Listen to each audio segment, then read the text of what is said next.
had a pitcher's arm. I could probably hit my neighborhood, hit the church with a baseball.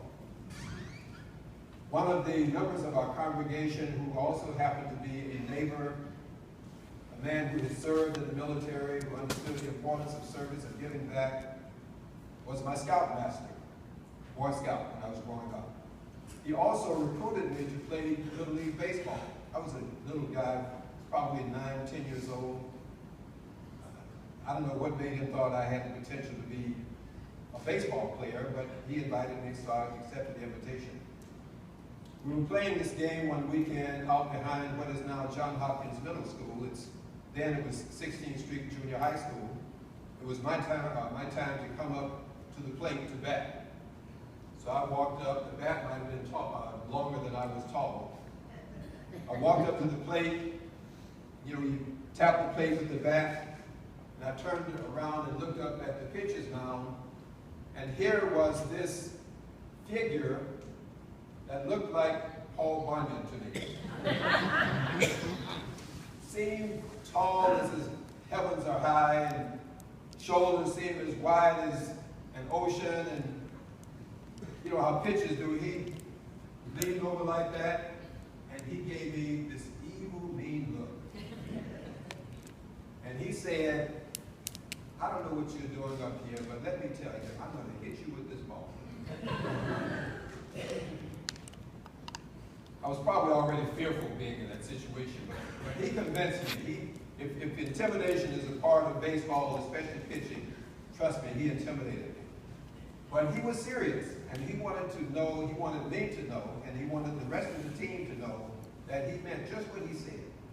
And that this meanness that I saw in his eyes was not an act, that he was serious. And sure enough, just as sure as I'm standing here, he reared back, and he wound up his arm just as tight as he could, and he threw that ball, and he gave me a good hard lick. And I've never liked baseball since. Why am I sharing this story with you? Because this, and I think he was a boy, even though he did not have the appearance of one. But you have to qualify to play Little League baseball. So unless they forged the documents, he was by age a boy. But he had this meanness about him. And to this very day, up until recently, I wondered what made him so mean. And after my dear friend and classmate just invited me, and I was aware of what was going on. I've been following the stories about the Dozier Boys School. But after I really delved into it and reflected upon what it was like, when we were growing up, when we said they're going to send him to reform school, they're going to send him to Mariana, the rest of us knew that was trouble. It was trouble for the boy that was going, but if he came back, it was trouble for the rest of us. Because the school that was intended to bring about reform was doing just the opposite. It was making these boys harder, making them more callous. It was making them meaner. And this was my one lasting experience. And there were others. I can picture him right now. I could call his name, but I won't. I won't call his name. But I remember this incident as if it happened yesterday. So why is it important that we stand firm for justice? And we're taught, we're commanded, in fact, stand firm for justice even if it is against yourself, or against a near relative, or if it be against the rich and the powerful.